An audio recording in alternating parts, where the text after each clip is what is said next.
ओम नमः शिवाय। आज लाइफ का एक अलग ही तरह का लेसन जिसमें आज पता है क्या हुआ। आज ना एक डॉग को मरे हुए देखा।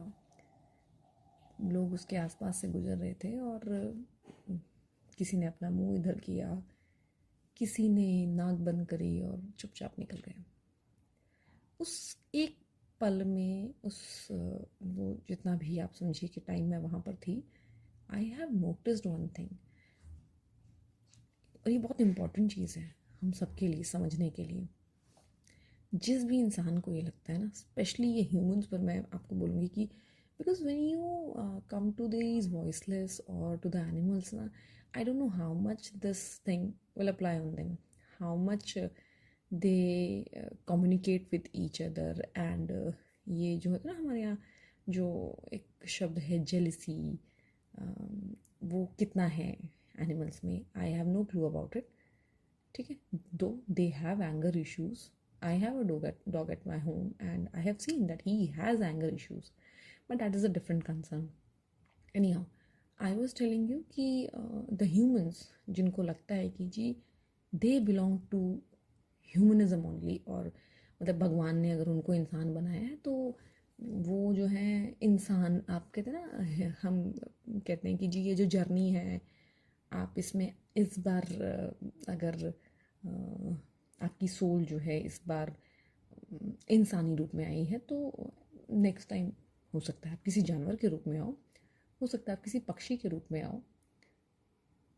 तो आज ना एक चीज़ सच में मुझे रियलाइज़ हुई कि जिन भी इंसानों को ये लगता है कि जी हम तो इंसान हैं, हम कुछ भी कर सकते हैं, बड़ा ही गलत लगता है आपको, है ना। सड़क पर जब भी आपको ये लगता हो कि जी हम इंसान हैं और हम गलत कर सकते हैं, तो सड़क पर जितनी बार भी आप किसी जानवर को देखें ना, कष्ट में देखें, पीड़ा में देखें, ऐसा नहीं है कि इंसान नहीं है सड़कों पर, इंसान भी है, लेकिन जानवरों को देखकर आपको ज़्यादा सीखने की ज़रूरत है। क्यों? बताती हूँ क्यों।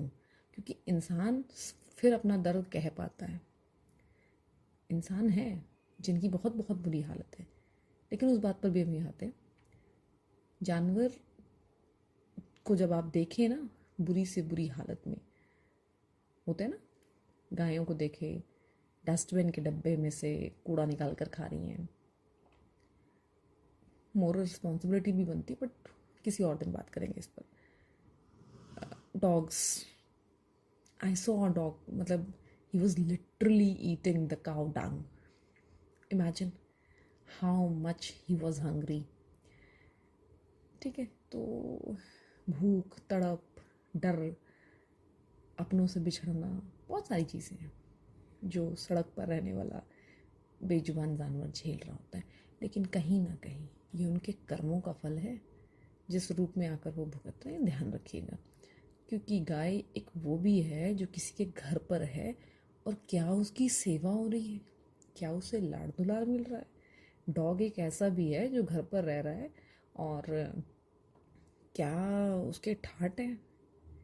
तो ये सब अपने अपने कर्मों की बात है। इसीलिए कहा है कि अपने कर्मों पर आप ज़्यादा फोकस कीजिए। Focus more on your things what you are doing. So please be alert. जो किया है ना, आपको लगता है कि अरे हम तो सेफ हैं, हम तो इतनी अच्छी लाइफ जी रहे हैं कि जी इस जन्म में तो हमारा कुछ होना नहीं, तो जी आगे भी आपके कुछ जन्म आएंगे और आपके अपने भी कहीं भुगत सकते हैं। सो please be very mindful, B sensible enough. Gratitude को अपने अंदर लेकर आइए। आपको जो मिला है ना, ऊपर वाले ने आपको जो दिया है, कहीं ना कहीं आपके अच्छे कर्मों का ही फल है। क्यों बिगाड़ रहे हो उन्हें। जिस भी जगह पर आप रहें, खुश रहें, खुद भी खुश रहें, दूसरों को भी खुश रहने दीजिए, और बस ज़िंदगी खूब खुशनुमा होती चली जाएगी। इसी नोट के साथ थैंक यू एवरीवन। ओम नमः शिवाय।